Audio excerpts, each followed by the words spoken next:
ڈیرہ اسماعیل خان میں assistant commissioner فہید اللہ خان کی قیادت میں ضلعی انتظامیہ نے محکمہ موسمیات اور پی ٹی سی ایل کے قبضے سے کروڑوں روپے مالیت کی 4 کنال سے زائد اراضی واگزار کرا لی۔ آپریشن میں ٹی ایم اے سی، این ڈبلیو اور پولیس نے حصہ لیا، جبکہ ہیوی مشینری کا استعمال بھی کیا گیا۔ ڈیرہ اسماعیل خان کے ڈپٹی کمشنر ڈیرہ نعمان افضل آفریدی کی ہدایت پر اسسٹنٹ کمشنر ڈیرہ فہید اللہ کی قیادت میں ضلعی انتظامیہ نے ہیوی مشینری کے ہمراہ محکمہ موسمیات اور پی ٹی سی ایل کے قبضے میں 4 کنال سے زائد اراضی جس پر دیوار تعمیر کی گئی تھی کو گرا دیا۔ آپریشن میں محکمہ سی، این ڈبلیو، ٹی ایم اے اور پولیس نے بھی حصہ لیا۔ اس موقع پر اسسٹنٹ کمشنر ڈیرہ فہید اللہ خان کا ذرائع ابلاغ عامہ کے نمائندوں سے گفتگو کرتے ہوئے کہنا تھا، یہ جو انکروچمنٹ کی تھی انہوں نے 1962 سے انکروچمنٹ تھی ان کے پاس، اور یہ محکمہ موسمیات نے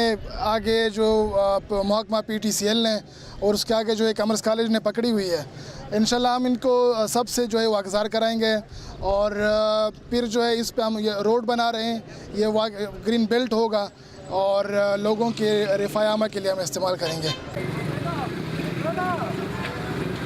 جس نے بھی قبضہ کیا ہوا ہے، میں تو ان کو یہ میسج دینا چاہوں گا کہ وہ خود جو ہے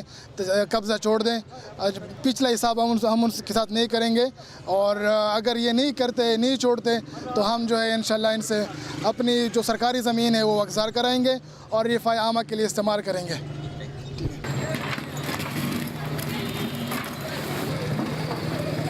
پاکستان بھر میں نمائندگان کا وسیع نیٹ ورک، ہر خبر جاننے کے لیے دیکھتے رہیے TNN TV۔